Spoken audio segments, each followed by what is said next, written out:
This weekend, people will be switching their clocks ahead 1 hour. However, it's also a time when fire officials say you need to check your smoke and carbon monoxide detectors.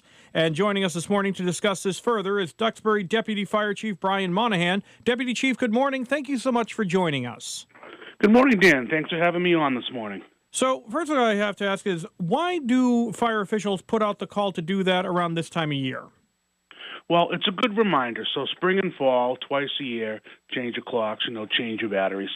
But it's a little more than just changing your batteries. So a lot of the smoke detectors are hardwired, but the battery is a backup. So in a power loss, it ensures that the smoke detector or carbon monoxide detector will work when needed. There are also some out there that are strictly battery operated. So it's not just changing the battery. So when you look to change the battery, obviously you want to put some fresh batteries in there out of a package. But check to make sure your smoke and carbon monoxide detectors are no more than 10 years old. If they're more than 10 years old, they should be replaced. And lastly, after you replace the battery, it's a good idea to test the unit and make sure it works.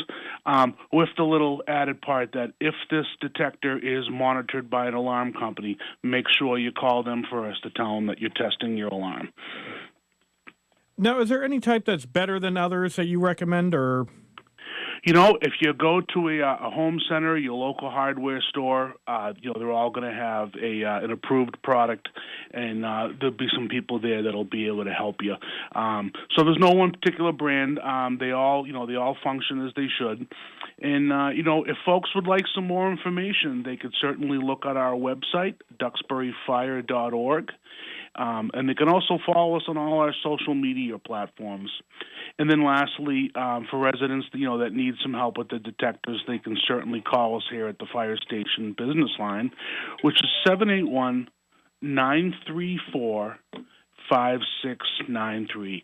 Again, that's 781-934-5693. And I just also want to ask, you can explain this to people, how much of a difference does it make having a smoke or carbon monoxide detector in your home? Well, I mean, to be frank, it's a difference of life and death.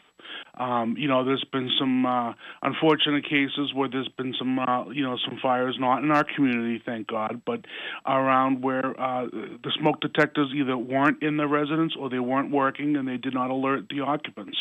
It's a simple tool. It only takes a few minutes of your time to make sure they're working, and it can make a world of difference if they're ever needed. All right. Well, we're going to have to leave it right there, but thank you so much for speaking with us this morning. We do appreciate it. Awesome, Dan. Have a great day. Thank you. Thank you as well.